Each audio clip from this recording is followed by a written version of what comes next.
You're listening to Rise to Your Purpose, a personal and spiritual development podcast for female entrepreneurs with a mission.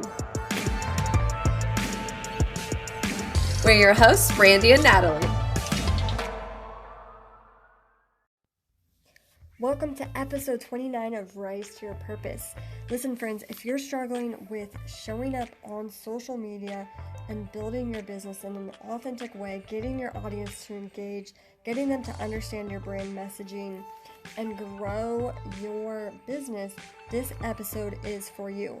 We are interviewing Stephanie Granditz, and she is a video strategy coach who helps network marketers look and feel more confident on camera. So we are going to dive into 10 do's and don'ts for going live, showing up, building that know, like, and trust while all on camera, and doing it the right way so that people build that know, like, and trust and want what you have to offer.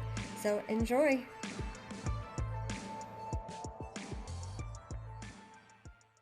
Hi friends, thank you guys so much for joining. I'm Brandie Thomas. For those of you who are new, I'm one of the creators of Victorious Entrepreneurs Rising, along with my sister Natalie. We have the Rise to Your Purpose program and also this podcast, and our passion is really helping entrepreneurs align their values with their business so that they can create a mission-driven business with a kingdom impact. So today I'm super excited to introduce you to my friend Stephanie Granditz. Is that how you say your last name? Yeah. And Stephanie, I should have asked that before. Stephanie is a video strategy coach, which I'm so excited to be talking about this. She primarily helps network marketers look and feel more confident on camera. So today we're going to be discussing the importance of being on camera to grow your business, the do's and don'ts of showing up online in a professional and authentic way. So Stephanie, thank you so much for joining me today. I would love for you to just share a little bit about yourself and how you got into this coaching space. Yeah, well, thanks for having me, Brandie. I really appreciate it. I'm excited to talk to you guys today about video. And my journey began when I was about 23 years old. So I started in network marketing, 23. That was probably 2009, 2010. And that was right when social media was becoming pretty prevalent. Right. So Facebook had been around for a few years. Instagram was coming onto the scene, YouTube. And I was with a network marketing company that really they kind of did things the old school way. Like they taught me one-on-one appointments at coffee shops. They taught me to do three-way phone calls that lasted for like sometimes 30 to 60 minutes with prospects.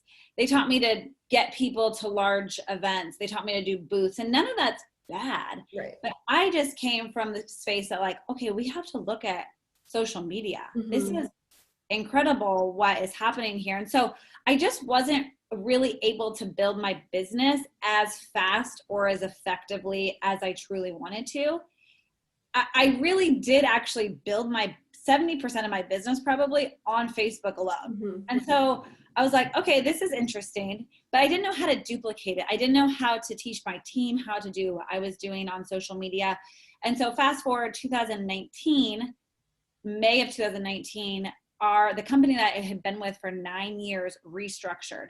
And so overnight, I lost 95% of my income, and I was forced to make a decision. Do I want to continue with the network marketing industry, or do I want to do something completely on my own? Right. And so I actually teamed up with a company that was like, you know what, you can do both. Right. In fact, we encourage you to not only build your business, but we want to encourage you to brand yourself. And so I have been doing video for years, and it kind of just dawned on me that people I was working with weren't doing video. They weren't grabbing people that were already following them. They weren't grabbing their attention. They weren't building a relationship with them online. And now in the era of COVID, right? March 2020, it's like we are all online. It's like there are no hotel meetings. There are no in-home parties going on right now. It is like strictly online. And so what I love doing is I love not only teaching network marketers how to be more confident and feel more confident online, on camera, but I love to show them the strategy behind it. I like to show them how to not be their company, how to not how to not spam their products, how to actually brand themselves with video. And so it has been super fun and super helpful because video is literally the fastest way to turn a stranger on the internet into a customer. So if you are trying to grow your audience and grow your following online, you need to be using video to do that because it's like a shortcut for people to like, know, and trust you. And that's really, at the end of the day, that's really what it comes down to building any business. When you're offering any product, any service, people like, know, and trust you. Because if they do, they're going to purchase whatever you have. I totally agree. And I've been on a similar journey to you because I'm with my third network marketing company, and I've been with this one for 6 years. But yeah, we were taught, raised up to go to coffee shops, do, market parties, do the 3-way calls. But I'm like you, like I grew majority of my business online. I worked full time. I commuted 2.5 hours a day when I was really trying to build my business. So I didn't have time to like have in-home parties. So I had to learn how to use social media. And there's definitely a difference between being spammy online and building a brand where people actually want to know what you're doing and want to use the products that they're coming to you really for that advice and for that personal touch. People don't buy your products, they buy you, right? So how do we build up that know, like, and trust? And I love that you said use video. That's the fastest way to grow. And that's why it's so important as entrepreneurs that we are learning how to utilize this technology that is literally at our fingertips. So I would love for you to kind of break down some of your top don'ts, best practices that were like, please do not do these. If I see you doing this, we're going to come and slap your hand. So what are your like top 2 or 3, like, please do not, for the love of God, do not do these. Yeah, well, the biggest thing is really to just show up as yourself. And so, you got to do what feels comfortable for you, but there are some things that I'm like, oh, when I see it, I just cringe. So a couple things is like when you're doing a live video, you don't want to be waiting for people to jump on. You don't want to be waiting. You don't want to take the first 30 seconds to introduce yourselves. Actually, you really want to get to the point. You want to tell your audience what they're going to get from you within like the first 10, 15 seconds. And then you want to introduce yourself. You want to share, because people are going to decide in 30 seconds if they're going to continue watching or not. And that's what I actually love about Reels and TikTok is because it's like 15 seconds. It's, on TikTok, it's 60 seconds you can go up to, but it's short, quick, captivating info or education or entertainment. And so there's not a lot of fluff involved. So I think the biggest thing I see is a lot of people add in like the fluff and then they lose people. And so especially if you're going live and you can't edit something, you got to get to the point. The other thing I see a lot of is just people being very, very like fearful of going on camera, getting their face to camera because they're just like, I don't want to make this about me. I'm like, oh, girlfriend, it is all about you. Like people, like they need to know you if they're going to buy from you. So getting your face to camera. I feel like I have a lot of do's and don'ts, but maybe I'll just kind of share with you my do's and that will kind of eliminate the don'ts. That was my next question anyway. So go for it. Okay, perfect. So I recommend looking into the lens. I see a lot of people like they're looking at themselves and like when me and you are talking right now, because we're talking on Zoom, we're looking at each other. And so that's different. But if you were to film yourself with your camera and you don't have anyone, you can't see anyone. Right. You want to look directly into the lens. So I'll show you what I'm talking about. Like right now I'm looking at you on my screen. Okay, and you're looking at me. Yeah. But if I were to look directly into the lens right here, and I can put my finger over to find it, you can see how my eye contact changes. So now I'm looking directly at the person who is watching. So you really want to be mindful of that because it's like, and I'll take my eyes off. Yeah. You really want to be mindful of that because it's like if you were in person with someone, it's almost like you wouldn't be making eye contact with them. So look directly into the screen. That's probably my first like tip. And then the second tip is I got a couple, so I'm gonna keep rolling here. This is like jam-packed value right here. You want to speak like you're talking to your BFF. You don't want to be some like scripted person. I think especially with like stories and the way social media is going, and it's more like real and raw. So you don't want to be like a news anchor. Right. You know, you don't, which a lot of like news anchors are now becoming video coaches. And it's funny to me because it like they still sound very newsish, which is awesome. But I think people just want to be more, people want to find something that they can relate to you about. And so if you mess up, if you, like, you just want to be talking like you're talking to your BFF. You don't want to be scripted and, you know what I mean? Yeah. Number 3 would be to start every video with a hook. So I kind of mentioned that already. You want to get straight to the point and tell people exactly what you're going to tell them. A good hook is always helpful. So I did a video about, I don't know, maybe it was a couple weeks ago. And I was like, I'm about to show you how you can reduce the appearance of cellulite and wrinkles without getting Botox. You know, that was my first line. Everyone's like, okay, I'm listening in, you know? So you want to, every time you educate, entertain, encourage, whatever you're doing, you want to get to the point, start with a hook so that people are going to want to continue to watch you. Okay, number 4, keep it concise. I recommend not scripting out your videos. In fact, memorize your first couple lines. That's always good. Memorize your last couple lines, but have bullet points, maybe 2 to 4 bullet points that you're going to hit so that when you're talking, it's like you're having a conversation with someone. So it's not super scripted, but you do want to be concise. Videos under 5 minutes usually perform the best. So that's good news for people who don't like being on video, because it's like, you don't got to be on all day. And sometimes I'm like, don't do what I do, because I'm on here for like 10, 20 minutes and like, don't do what I do. But you want to keep, if you can keep videos anywhere from like 2 to 4 minutes, those are like the best performing videos. So like get your knowledge, your wisdom, your education out like concisely and quickly.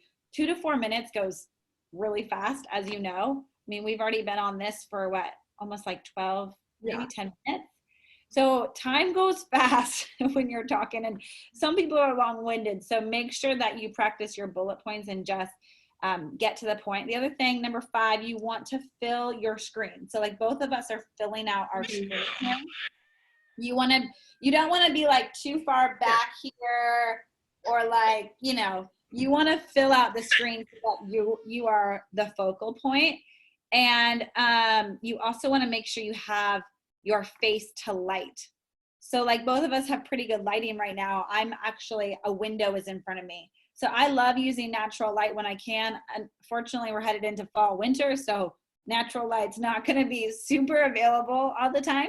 So having a good ring light is really helpful. They're really inexpensive. You don't need like fancy equipment, but a good ring light is money. So you just want to make sure that you have light on your face, because if the screen or the image is dark or fuzzy, it's just not going to be as captivating. Okay, I got a couple more for you. Hopefully you're following. Definitely, awesome tips. You want to speak louder than you normally would. So even though you're talking to your BFF, just project a little bit louder. And a pro tip is I usually stand when I do my lives. Right now I'm seated, but if you can, stand, because it's actually just going to naturally project your voice a little bit more. You're going to speak more from your chest rather than your head. So like I'm speaking from my chest, but if I were to, I don't know if I can even do it, but like this is kind of talking from my head. I don't know. You can kind of maybe hear the slight difference, but it can make a really big difference when it comes to appearing more confident, appearing more as a source of authority or credibility. You want to have, you know, a confident sounding voice. All right, last 2 things. You want a CTA at the end. Yeah. So a call to action is always helpful. And it can even be like, hey, drop an emoji in the comments below, or tell me your favorite practice, or sign up for my freemium, or go to my Facebook group, or go follow me on Instagram. any CTA works, but you want to give your audience a clear next step. What are they going to do next? People just want to be told what to do. So you got to tell them what to do. And then lastly, your videos, I call it the 3 E's, but you always want to be either educating, entertaining, or encouraging. That is where your value, like your videos always need to be of value, right? Or no one's going to watch. Right. Save the documentation for your stories. That's actually a great place to document your day, to share with everyone what you did for Labor Day, or, you know, people want to see behind the scenes. It's kind of like a reality show. But when you are doing video for Facebook Live, IGTV, Instagram Live, you want to be entertaining, educating, or encouraging. Awesome. Stephanie, these were so helpful. And I'm sure we're going to have so many people are going like, yes, I needed to hear this. So thank you so much. And I'm like, I think I need to flip my intro and do the hook at the beginning. Yeah. So that's something I'll probably be changing myself. So that was like a great tip for me to even pick up. So thank you so much for joining. Where can people find you if they want to follow you and maybe start working with you if they need coaching in this area? Yeah, so you can follow me on Instagram at Stephanie Granditz. And also I'm on Facebook, Stephanie Granditz. We also have, I have 50-minute strategy calls that you can sign up for. And we also have a great freemium that we just released. It's called 11 Mistakes Network Marketers Are Making Online and What to Do Instead. And that's at trueyouguide.com. And it's also in my Instagram link, so you can check it out there. Awesome. So I have one last question, and this is just a fun question that I love asking everybody I talk to, because I'm on a hashtag self-love is journey this year of just getting back in alignment with taking care of myself and my family and getting back into what's really important. So I would love to know, what, as an entrepreneur, as a female entrepreneur, what do you do for self-love? What is self-love to you? Yeah, right now, I mean, so I have 2 children under the age of 3. And, you know, my life's full, Right. Like it's just full. So for me, I really try to do something for myself once a week by myself. Like I'm actually really good at self-care. Like I get a massage, I go get a pedicure, I get my hair done, whatever I need to do. It's like once a week, I go do something for an hour by myself. Maybe it's like a Target trip by myself. Yeah. That is self-love to me. So I try to do something just once a week by myself, but I also have, I usually find some sort of time, like 10-15 minutes a day, where I'm journaling, spending quiet time, writing, what I hear, what is on my heart. And so that's kind of my form of self-care too. But I would just encourage people. I know a lot of people that I work with, a form of self-love would be hiring a babysitter, once a week for like a couple of hours. So I know a lot of people in network marketing too, they're like trying to do their full-time gig and then be a mom and be a wife and then do their network marketing business. And it's like, listen, the people that are doing this and they're doing this at a high level, they have help. Right. So you got to kind of figure out, of course you can't hire all the help when you're first starting out, but as you get going, you can start, hiring out and delegating some things. Like maybe it's a house cleaner. I don't know. I mean, that to me, that is self-love, because it gives me more time to myself. Love it. I'm like, babysitter's coming tomorrow for me. So woohoo! Can't wait for Wednesday. Awesome. Well, thank you so much, Stephanie, for joining me today and for just sharing these awesome tips with us and my community. I think so many people are going to get value out of this. So thank you again so much. And thank you guys so much for joining. You're so welcome. Bye, you guys. Rise to Your Purpose will be a weekly podcast. Our hope is to inspire and educate you on your entrepreneurial journey to help you fuel your passions, live your purpose, and build a business that works for you. You can subscribe, rate, and comment on any podcast app. We'd love to hear from you. It makes us so happy to see you tuning in to the show. So if you're on Instagram, let us know what your favorite part of the show was by taking a screenshot of the episode you tuned into and tag us at LiveVictorious on your story. Let us know what your favorite quote or takeaway from the episode was so that we can be inspired to keep creating content like this for you. To learn more about us and get involved with our community of mission-driven entrepreneurs, join our Facebook group, Purpose Partners, where we partner together in faith and business. So until next time, build a business that works for you and stay in alignment with your mission.